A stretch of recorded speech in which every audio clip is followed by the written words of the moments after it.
or love itself in amorous affairs, sometimes one party is victorious over the other. There is some competition in love, and the pleasures and intimacies of love, there may be some competition.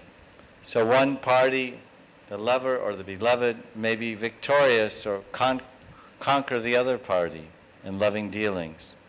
The general experience is there. So one Acharya says that the gopis' earrings were dancing, Lola Kundala, not because they were running, not because of fear of superiors, not because of fear of Shivam and losing the body of their master Kamadev, but they were dancing because they were victorious in the battle of love. They were proclaiming, they were dancing that, yes, we will conquer Krishna in this battle of divine love. And when someone becomes victorious in some Olympic contest, usually they prance, it's called the prance, they prance around in victory. They jump around and dance around. I won, I'm number one. So the earrings were dancing to proclaim the gopis' victory over Krishna. Because this is one of the qualities, most beautiful quality of Bhagavan Sri Krishna in Vrindavan. It's called Prema Vasyata. Prema Vasyata means that Krishna, Vrindavan Sri Krishna, he is controlled by the love of his devotees. He's conquered and subjugated by the love of his devotees. And no one loves Krishna more, and no one surrenders to Krishna more, and no one is more absorbed in Krishna's pleasure at every moment in every possible way than the Braja Gopis. And most importantly and significantly, Srimati Radharani, Srimati Radhika. So they are time and again victorious over Krishna in love. So their earrings were dancing, we won, or they were dancing to proclaim, in tonight's Ras Leela, when we dance romantically under the full moon and enjoy intimately together in the kunjas of Vrindavan, we will be victorious. We will conquer Krishna and the intimacies of loving exchange as beloved and lover and beloved. So this is one reason that they're dancing as a victory prance. That the gopis actually completely take over Krishna's heart. Total conquest. How so? How are the gopis so invincible? How are they so powerful in conquering Krishna? It's because of their incredible beauty and charm and sweetness, and their unbelievable or inconceivable dedication, their surrender, and the purity of their love. As we mentioned, the gopis become so absorbed in Krishna, they forget themselves. They become self-forgetful. Yashoda remembers that she's Yashoda, and she remembers that Krishna is her Lala, and she remembers that Krishna is my son, and so does Nanda Baba. But of all the Brijvasis, lovers of Krishna, the mothers and fathers, the friends, the Gopas and Gopis, or the servants, no one really shows this quality of self-forgetfulness. This is a unique attribute and lakshana of the Braja Gopis. They no longer have a self. Who am I? I don't know. Even sometimes they're so absorbed in serving Krishna in their memory and in smaran, remembering Krishna's Leela, that they become Krishna. I'm no longer Radha. I'm no longer Lalita. I'm no longer anyone. I'm Krishna. See, look. Just look how I walk. See my gait. I'm Krishna. See how I play the flute, and I start playing the flute like Krishna. They become totally one with Krishna and completely forget their other identity as Radhika or some other gopi. We never hear that Mother Yashoda forgets that she's his mother and starts saying, I am Lala, I am Nandalal. Just see how I kill these demons. But the gopis do. So this is the intensity of their love, that they're able to totally conquer Krishna, Prem Vasyata, because their every word, their every thought, their every deed is totally absorbed in Krishna to the point that they lose themselves. One Gopi, Radhika, she even says that I have no concern, I've lost all conception of myself. I've lost all interest in my own. I have no self-interest. My happiness or my distress, it's irrelevant. I don't have any connection with it. And Radharani offers one prayer where she says, if Krishna, if my Krishna Kanta, my beloved Lord, my Priyatam Sham, my Krishna, if he finds pleasure in making me unhappy, then I consider that unhappiness that I will endure or experience is the cause of my greatest happiness. This is an extraordinary extent of surrender and submission and dedication and immaculate divine love. Oh, Krishna is enjoying ignoring me or neglecting me or running with some other gopi or being with some other gopi or even making me so unhappy. Okay, let it be. What do I care? I've forgotten all about my own happiness. I've forgotten about my own peace of mind or concern. If he finds happiness and makes me unhappy, then that unhappiness becomes the greatest happiness for me. There is no one in this world who could think or feel like this. We never forget number one. Us, me, I, me, mine. But Radharani's I is Krishna, her me is Krishna, her mine is Krishna. I Krishna, I, me, mine. Krishna. Well, what about you? You're Radharani, you're Vrishabhanunandini, you're Vrindavaneshwari, you're the crest jewel of all the Sakhis. Yeah, I don't know. I forgot all that. I only know Krishna. The very extraordinary display of divine love in the gopis. So this is the basic understanding of this verse. Nishamya Gitam Tarananga Vardhanam Brajastriya Krishna Grihita Manasa Ajagmaran Yonyam Alakshito Dhyama Sayatra Kanto Javalola Kundala. So we heard many ideas about this last line, Sayatra Kanto Javalola Kundala. The acharyas always pose questions. Why were the earrings swinging? Lola Kundala. And we gave many interesting insights and realizations that they all have had through the centuries. And we can appreciate how much deep feelings and exchanges, how every aspect of the gopis and every aspect of Krishna, their jewelry and their clothing and their facial expressions and their words and their movements is so full of ras and so expressive of their own hearts. Their hearts are expressed through the movements of their earrings. Their desires are expressed through the movements of their eyebrows or the decorations of their faces. Everything is connected to one goal, which is to satisfy and love Krishna. This is the whole purpose of everything. Swinging earrings and their mind was seized. So we talk about their hearts and their minds, but then we talk about their shringar. And that will be a theme of the next several verses about the gopis' shringar. Their ornamentation, their dressing, and of course their own activities and their relations with their families and associates in their house. So now we can start the next verse, 29:5.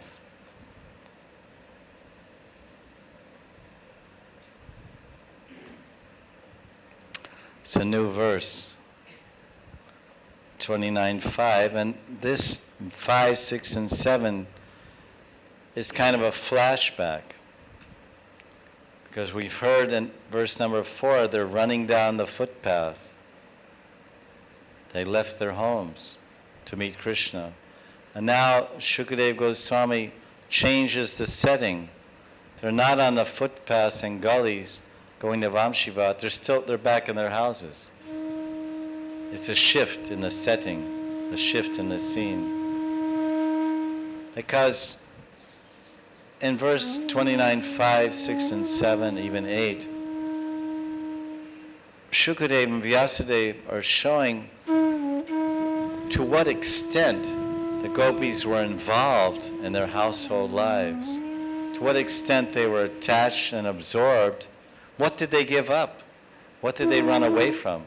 Because we just read so far in the first 4 verses that they heard the flute and they ran away. Yatra kanto. They went to where their lover Krishna Kant waited, the Radhakant. But where did they run from? We heard where they're running to. We haven't heard where they are running from. In India, people often say, where you have come from, or where you have come, from where you have come. So now it's kind of, let's change the scene. Let's go back to their houses now. What were they doing before they heard the flute? How were they engaged? What were their activities? And then we can understand the degree of how much grihita manasa, how much their minds were seized and taken away from so many activities that they were doing and so many attachments, and how much they were manoharam, and how much the gopis were anangavardhanam. These are words we heard in the first 4 verses. The gopis were manoharam, their minds were enchanted. Anangavardhanam, love and intense attachment was expanding moment by moment in their hearts. Anangavardhanam. Finally they ran out. That's verse 5, 29:5. Tu hantyo biyayu kaschid.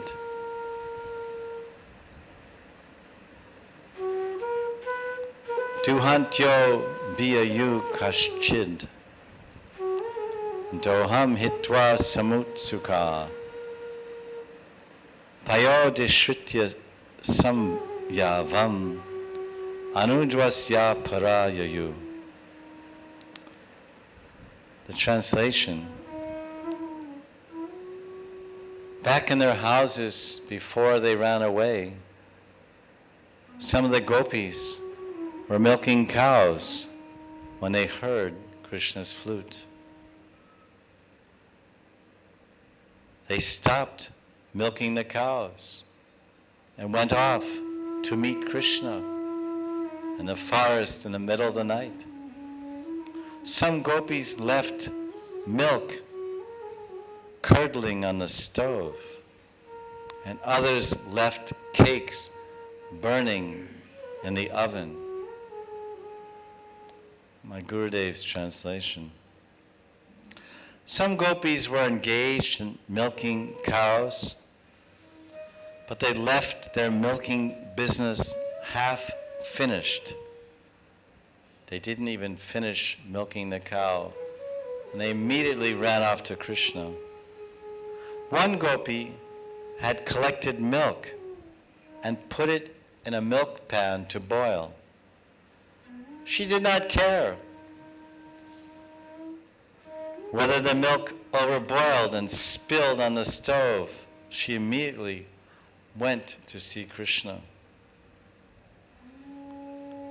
This first line, Duhantyo biyayu kaschid.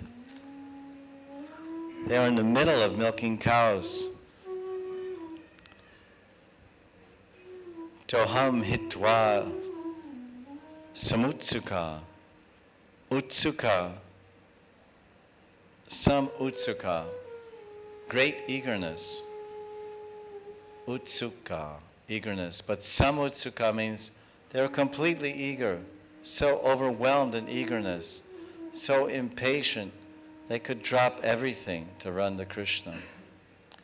And the acharyas, they comment that one should deeply understand each of these verses to understand or to realize how much the gopis gave up. Wasn't they simply, okay, we're going for a walk in the forest, goodbye. They left everything.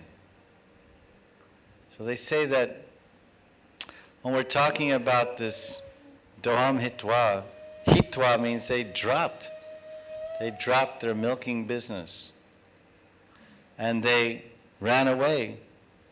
This has so much significance, social significance. It's called varna, varna dharma, the activities of their varna. Because who are the gopis of Vrindavan? The gopis are cowherd girls, the milkmaids. They milk the cows. And their very life is centered around cows, protection of cows, the service of cows, and milk production.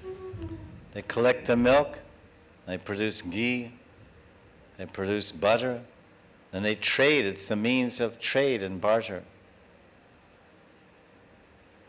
They are the abhiras. They're a caste called the abhira. They're Vaishyas.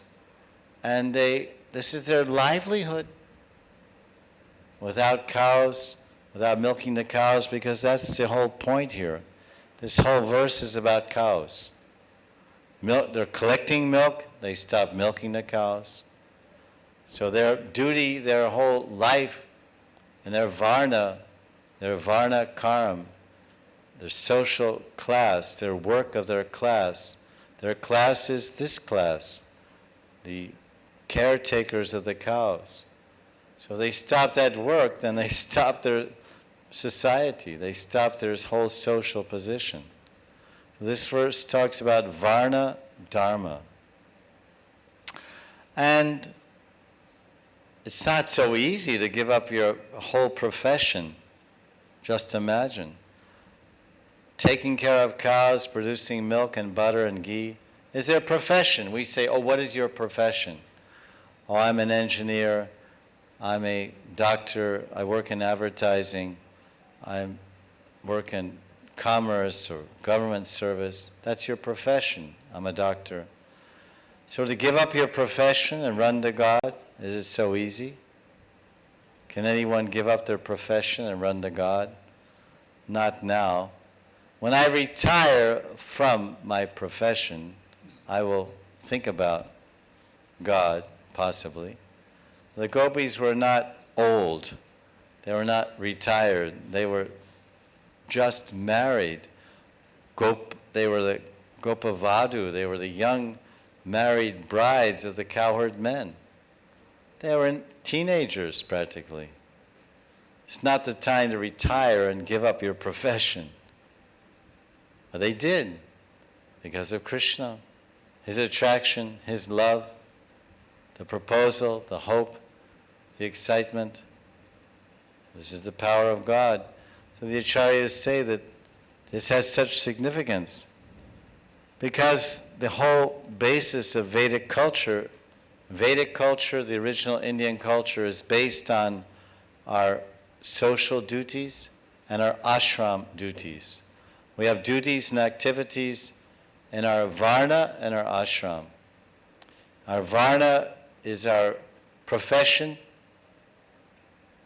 What we do, our varna may be, we have Brahmins and Kshatriyas and Vaishyas and Shudras, laborers or administrators and warriors, the Kshatriyas or the Brahmins, the intelligentsia, the inventors, the scientists, the teachers, the Brahmins, and they do puja and so many things. So to give up the profession is very difficult. So this is the basis, the whole basis of culture is called Varna, Ashram, Dharma. Varna and Ashram. So that's your Varna. Then what's your Ashram? Your Ashram is your personal, your behavior, your Ashram Dharma, your Ashram Karma, the actions and activities you have to do in context of your ashram, your behavior, your personal behavior and your personal conduct. For example, If you're ashram, the gopis are grihastas. They're married, most of them. So they have duties in their ashram, which is discussed later. But this particular verse is only talking about their profession as milkmaids, as cowherd girls, as gopis. Stop milking the cows. No milk. They're not milking the cows. They don't produce any milk. Then there's no ghee or butter. There's no yajna for the Brahmins because there's no ghee. There's no food, proper food and nourishment for their families. Well, it's a big thing. The Acharyas have deep comments on this. So this is, because in Gita, Krishna is telling in Gita, Sarva Dharman Prityaja Mamekam Sharanam. He says, Sarva Dharman Parityaja, Tyaji. Renounce, give up, leave your dharma. It means your ashram dharma. It means your varna dharma. Depend on me alone. Take shelter in me alone. Mamekam Sharanam Braja. I'll do everything. Yoga Kshima Mahamyam. I'll do everything. So the gopis, they're actually showing the best example of this Bhagavad Gita verse. The Gita is the theory. We have practical and theoretical. So that knowledge of Gita and Gita Gyan is there. Yes, okay, that's the theory, the teaching of Krishna. Where's the example? The practical application. In this Leela of the Gopis. Duhantyo biyayu kaschit. In the middle of milking the cows, Duhantya abiyayu, they went away. Doham hitwa samutsuka.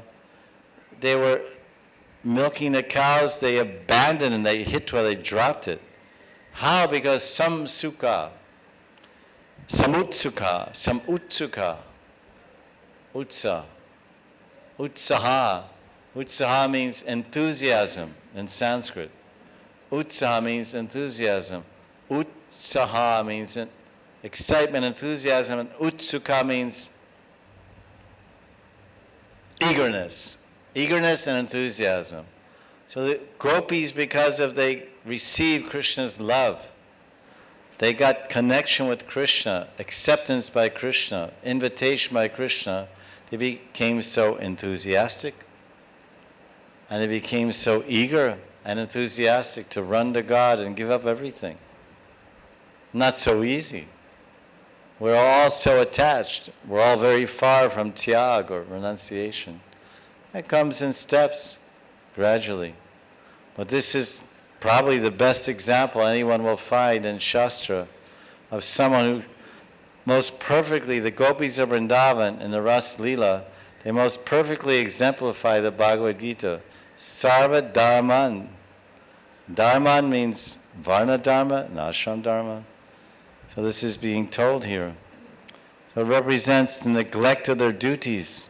Vishwanath Chakravarti says that they're giving up in this verse all their duties based on aham, ahamta, and mamta.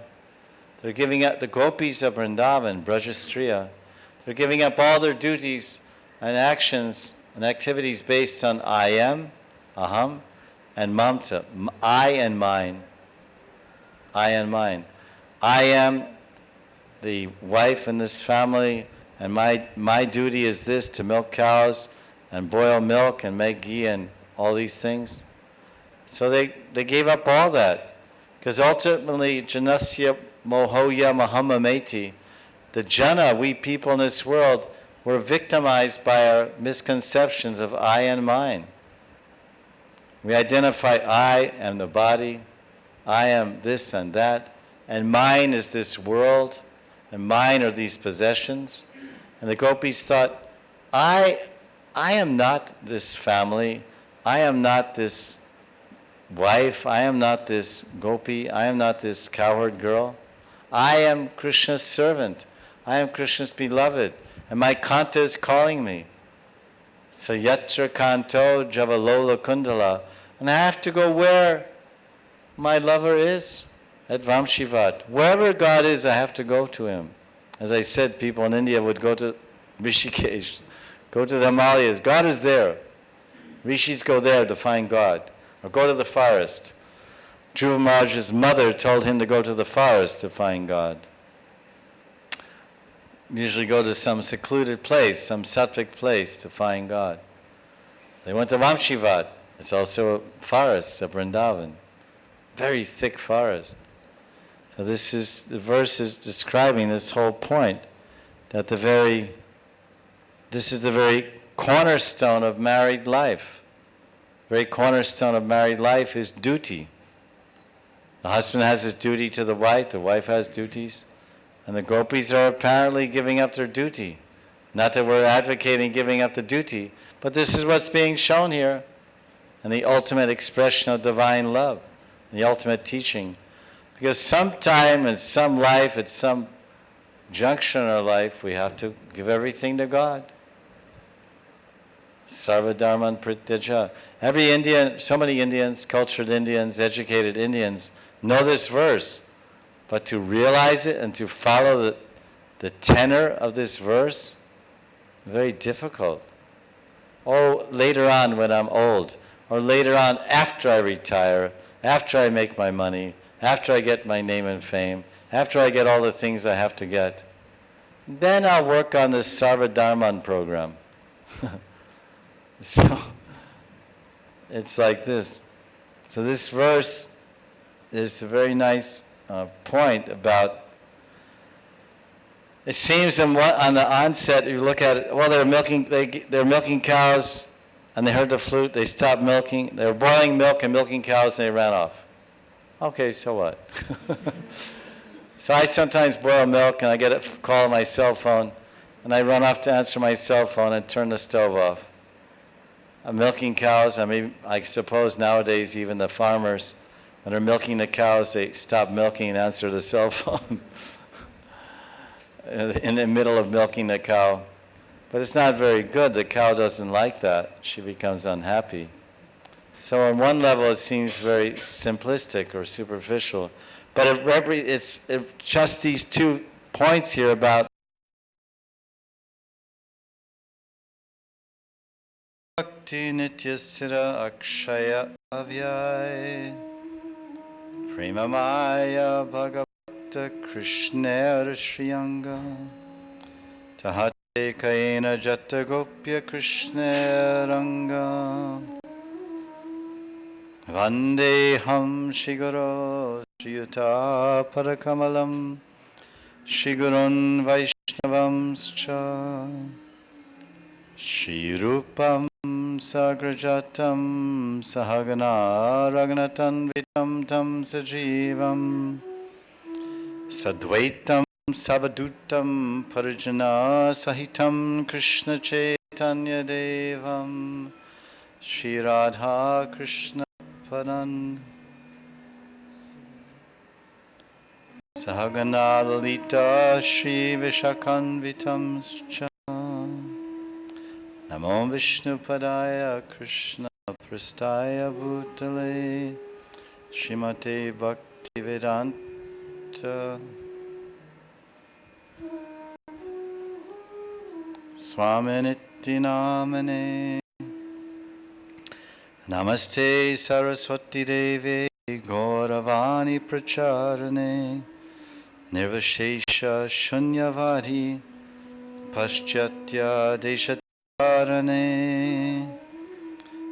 Samukha Samsaktim Saki Sangha Nivasinim Tamaham Satatam Vande Guru Rupam Param Sakim Jankali Rupa Sharira Nadarata Tan Braja Prema Mahanidhi Kutarika Kon Kapata Ugadata Shri Rup Shri Sanatana Bhatta Raghunath Sri Jiva Gopala Bhatta Dasu Raghunath Hey Chai Gosair Kori Charanan Vandan Jahoite Bignanash Abhishta Puran Vancha Kalpatrubhyascha Kripa Sindhu Bhaivacha Patitanam pavanebhyo Vaishnavebhyo namo namaha.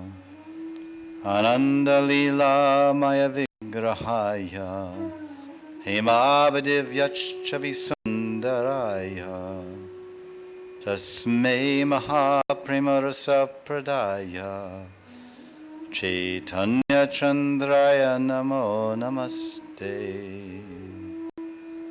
Balavi Varanam Boja Malane Nrityashalane Nama Pranatapalaya Sri Krishnaya namo nama. Shriman Rasarasarambi Vamshivatatathastitaha Karshan Venusvaner Gopir Gopinatha Shreyestunaha Mahabhavasarupa Tvam Krishna Priya Variyasi Prema Bhakti Prade Devi Radhike Tvam Namyaham Bhajami Radham Aravinda Netram Smarami Radham Madarasmitasyam Vadami Radham Karunabharadram Tato mamanyasti gatirna kapi. Om Namo Bhagavate Vasudevaya. Om Namo Bhagavate Vasudevaya.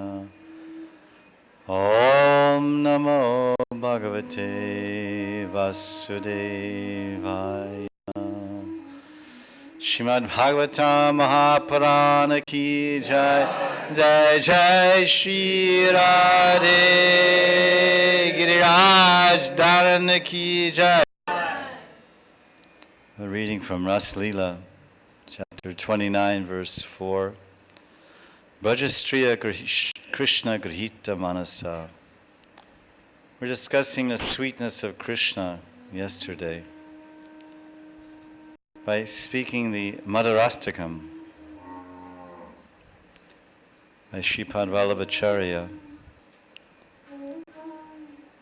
and deeply meditating on the different aspects of Krishna's Madhurya, Madhurya Purushottam Sri Krishna. We're discussing verse 5. Karanam Madhuram, Taranam Madhuram, Haranam Madhuram, Ramanam Madhuram, Vamitam Madhuram, Shamitam Madhuram, Madhuradi Pater Akilam Madhuram. And we left off with Shamitam Madhuram.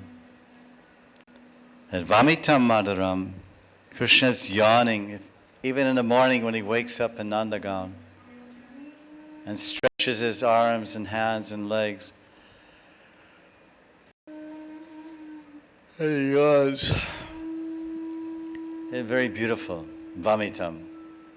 But moreover, Shamitam Madhuram, a young child, 8 or 9 years old, waking up, such a beautiful, gentle, tender face, naturally attractive to the mother, the father, and other relatives. So innocent, so sweet. Sun just coming through the window of the palace in Nandagan, maybe landing on his bed. Krishna's relaxed, rested, peaceful. But then Vallabhacharya is remembering that, and then he thinks, yes, even Shamitam Madhuram, even Krishna's chastisements are sweet. Krishna tells in Gita, he says, I am the rod of chastisement. Spare the rod and spoil the child. So when one is getting punished, he's getting punished with a danda, or a lati, or a rod, or a yardstick, or a scale, I think you call it.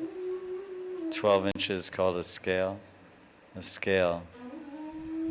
You call it ruler. And with the ruler, you rule.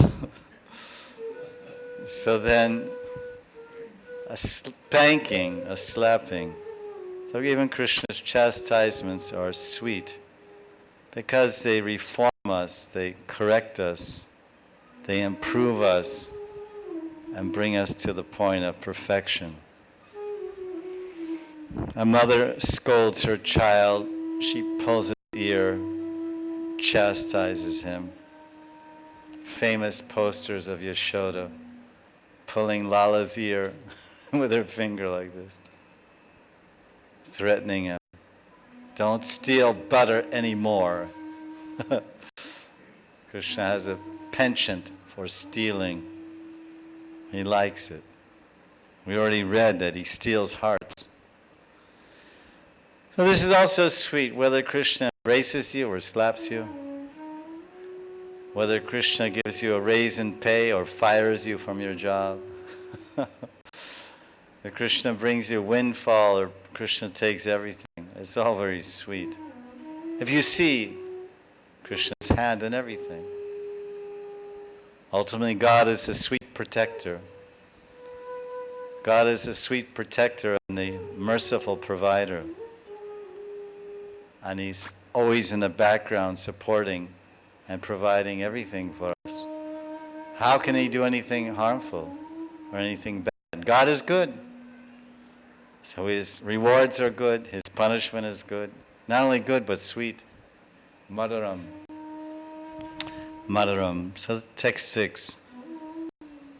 Gunja Madura, Mala Madura, Yamuna Madura, Vichi Madura, Salilam Maduram, Kamalam Maduram, Maduradi Pater, Akilam Maduram. Krishna wears a garland, a mala, gunja, not ganja. Don't get confused.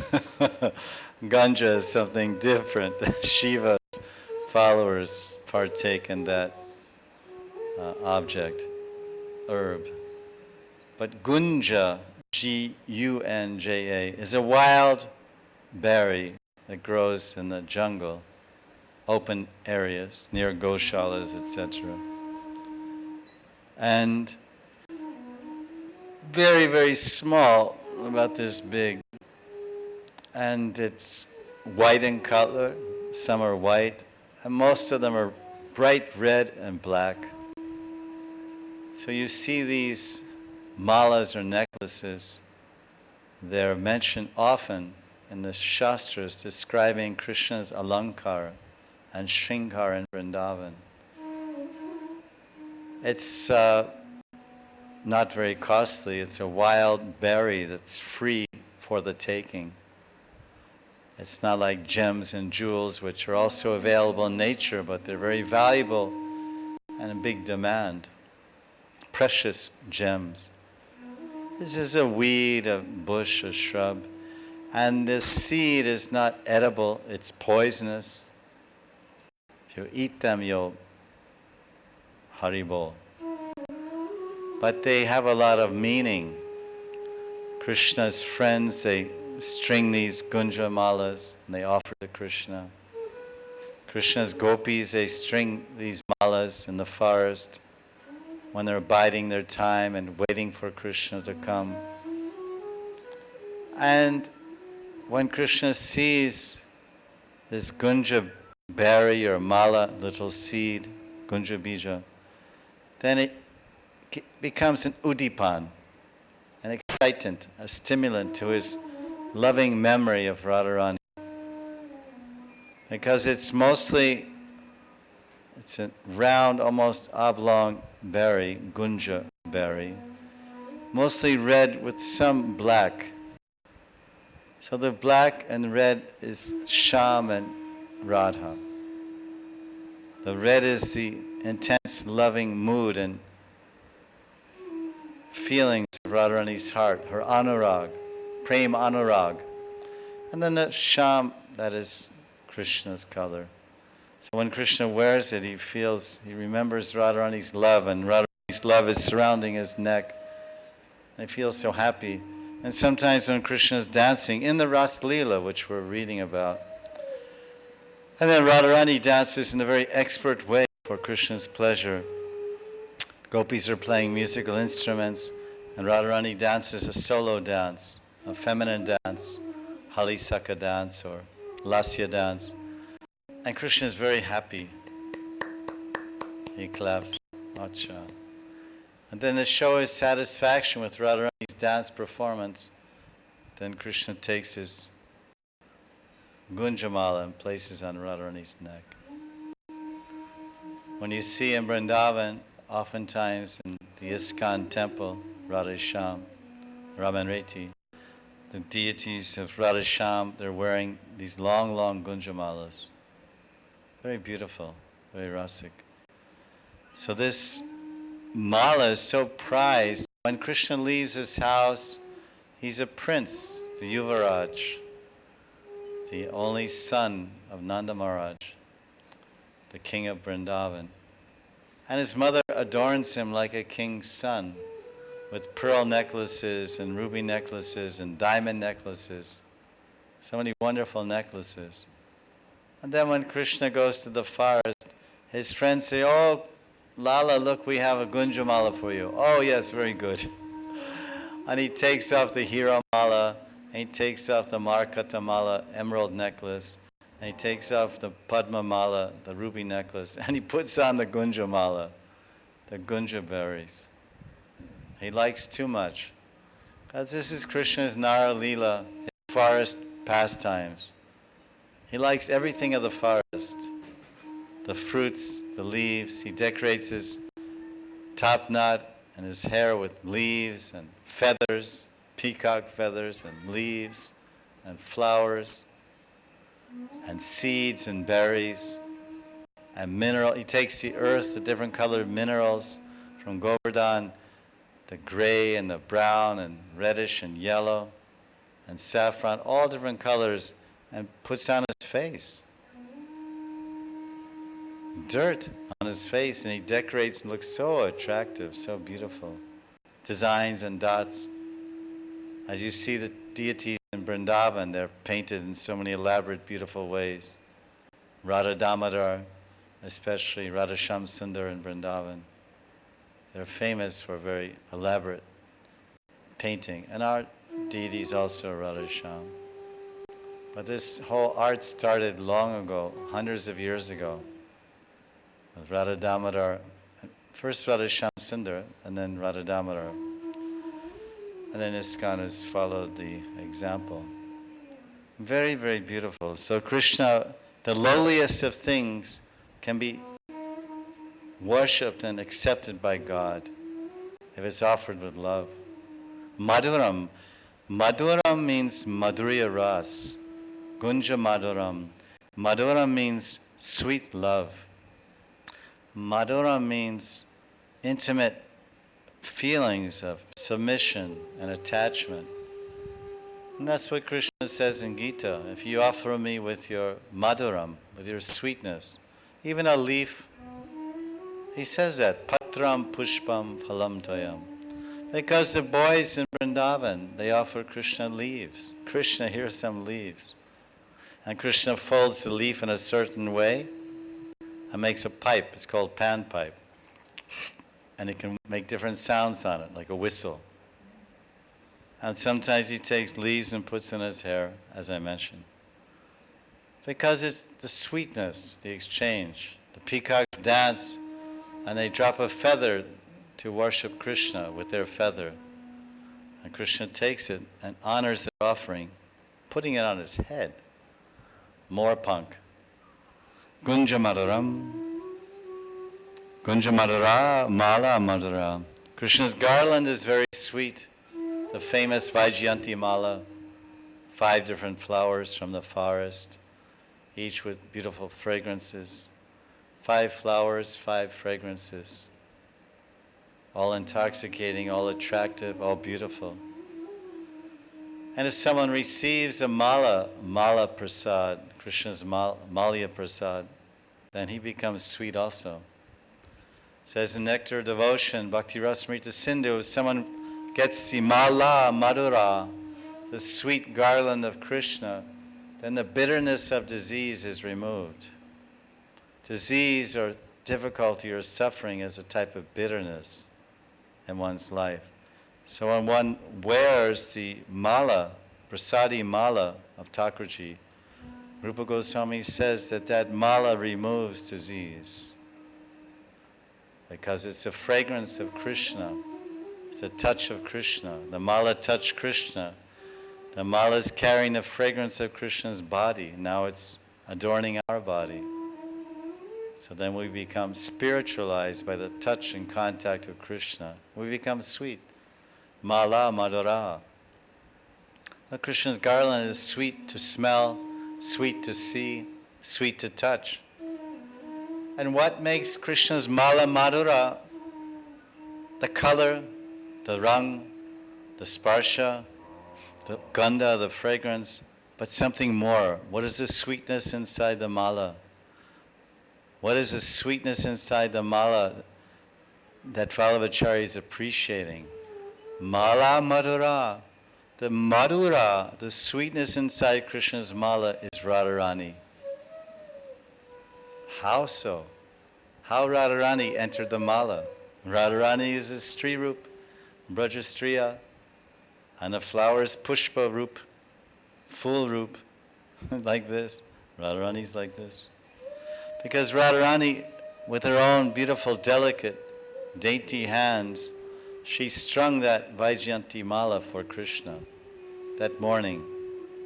And when she was stringing the flowers, she was dipping each flower in her heart. Radharani was taking each flower and dipping it into her heart. This is a praying fool. This is one flower of my heart. This is one flower of my love-filled heart. And now I'll string this flower onto the garland. Then Radharani would take another flower and dip it into her praying-filled heart and saturate it with her Mahabhav. With her Mahabhav. And then she would string that on the garland, make 2 flowers, then 3. Then finally, Vaijayanti Mala, 5 different flowers, because 5 different flowers represent the 5 flavors of Madhurya, the 5 flavors of Radharani's Mala Madhura, of the sweetness of her love, her Madhurya.